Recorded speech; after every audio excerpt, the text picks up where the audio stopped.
Breakfast. The Radio Whammo Breakfast. Suckling on the teat of tech. With Paul Brislen. What's been the talk of the technology world over the past week? Paul Brislen's here to tell us. Good morning, Paul. Good morning. How are you? Good. Well, locally, I suppose some iPad 2 and the release here in New Zealand, I suppose, is what a lot of the early adopters are talking about.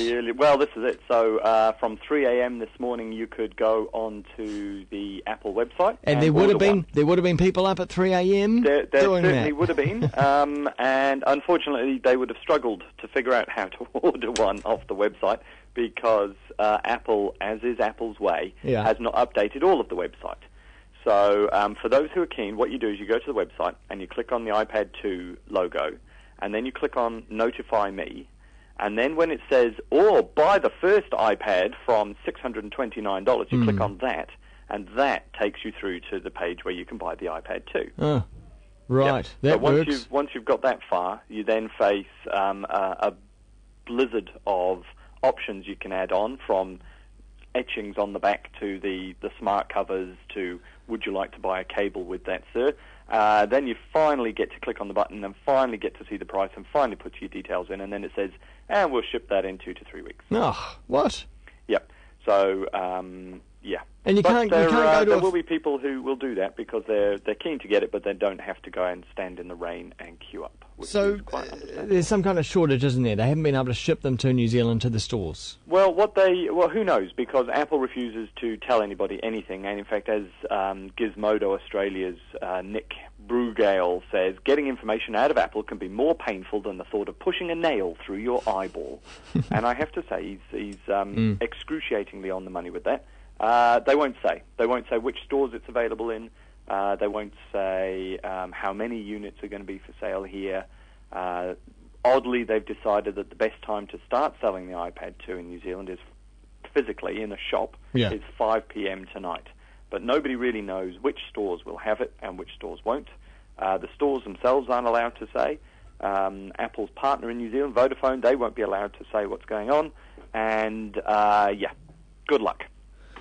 Now, you don't need, just talking about that partnership side of things, you don't really need to have it as a 3G device, really, do you? Well, you don't. So there are two versions. One is Wi-Fi only, and is quite considerably cheaper than the Wi-Fi plus 3G version.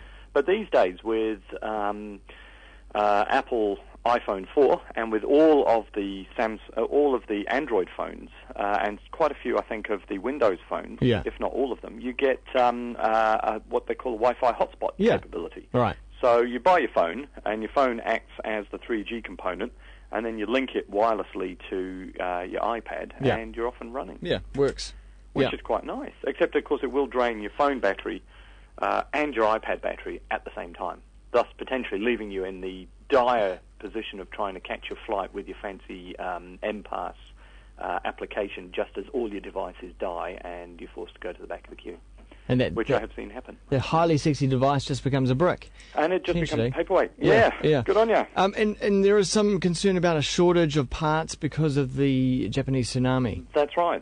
So not only are they not going to be shipping in Japan anytime soon, I think they've got a 5-week wait for the iPads, but some of the parts come out of Japan as well, and that has led to speculation that instead of it just being the usual round of delays and hype building, that there actually might be genuine delays this time, in which case people will be queuing up, and there are already pictures online from, I think it's the Newmarket store, with people queued up outside already. Yeah.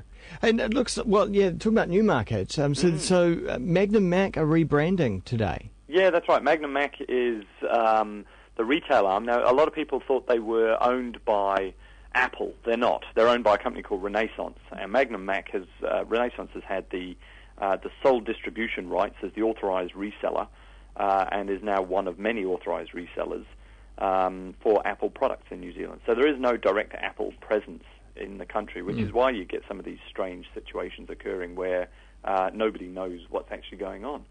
So the Magnum Mac stores are rebranding as UB, YOOBEE. Which is kind of like a very Web 2.0 well, it is, 3 years ago. It's Yahoo, Yeah. Waihu kind of stuff going on. But that's cool. It's the same Yeah. store inside and the same staff. Okay. So if you've had a good experience with them, then you can carry on. But nobody really knows which stores will be selling them. That's half the battle. How are you supposed to buy the bloody thing? The whole good experience I won't comment on, specifically because I've never bought anything Mac, but anyone in New Zealand who's bought Mac locally stuff, I've just only heard bad things. But anyway, oh, really? Oh, that's not for me to say. They've been very entertaining when I've gone in. They look down their noses at you and continue to sip from their frappuccinos and generally refuse to answer questions. Exactly. So, Which is actually quite opposite to the experience you get from actual Apple stores overseas. So that's very frustrating. That's exactly right. And I don't know why we don't have an Apple store in New Zealand. They've got them in Australia. They're things of beauty, and they really help with the whole "where can I buy one of your products" question, which they seem resistant to answering. Hey, finally, the other big story making news with another big company is Google and the Google Books situation. Tell us about this. Yeah, that's right. So, unbeknownst to anybody, Google spent quite some time scanning millions of books, getting them out of the library, checking them out, scanning them, digitizing them, and making them available online. And this upset quite a few people, not least of whom were the people who hold the copyright on these books, namely the authors. So they put together a class action suit, as you do in America, took on Google. This was about 6 years ago, and Google said, oh, well, yes, okay, I see your point. Perhaps there is a little bit of infringement of copyright going on there.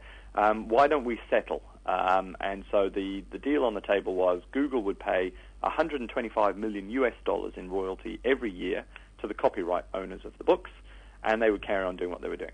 And I read a lot of authors who were screaming blue murder at this because it was taken out of their hands by the Authors Guild, which is the big U.S. sort of it's almost like a trade union for authors, really, I guess.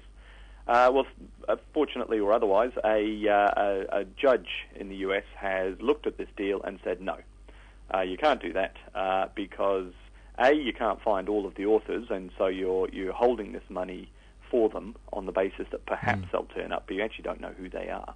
And B, it gives Google a significant advantage over any other competitors who are trying to digitize books and put them online. Basically, it rewards them for wholesale copying of copyright works without permission. So he said no, it's back to the drawing board. The Department of Justice agrees with him, and they're likely to now try and prosecute Google even further. This Google Books has always puzzled me because, heaven forbid, you can't go and read the latest Dan Brown on Google Books, can you? No. But that so you've got at one end you've got the sort of the latest and the greatest, the ones that make a lot of money. They're not there, but it's the ones that are there should be the ones that are out of copyright. So all of the Shakespeare and the Dickens and everybody else.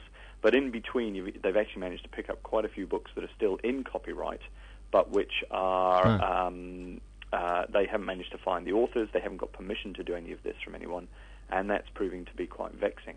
I think it's probably ultimately quite a good idea that they scan books and make them available online, because there are plenty of books that I've gone looking for recently that are out of print. You just can't get them. So if I could give somebody some money and make sure the author gets paid, that would be great. But I don't think Google quite thought that through. They've scanned about 15 million books, which is not inconsiderable. No, it's a lot of work for a scanner, for a intern. That's right. Yes. So it's still on the go. I'm sure they'll reach some kind of settlement. But $125 million every year. And Google was quite happy to pay that for basically a free service, which makes you wonder just how much money Google makes. Indeed. Thanks very much, Paul. Anytime. Twitter.com/Paul Brislen. Time now here on Kiwi is 22 minutes past 9.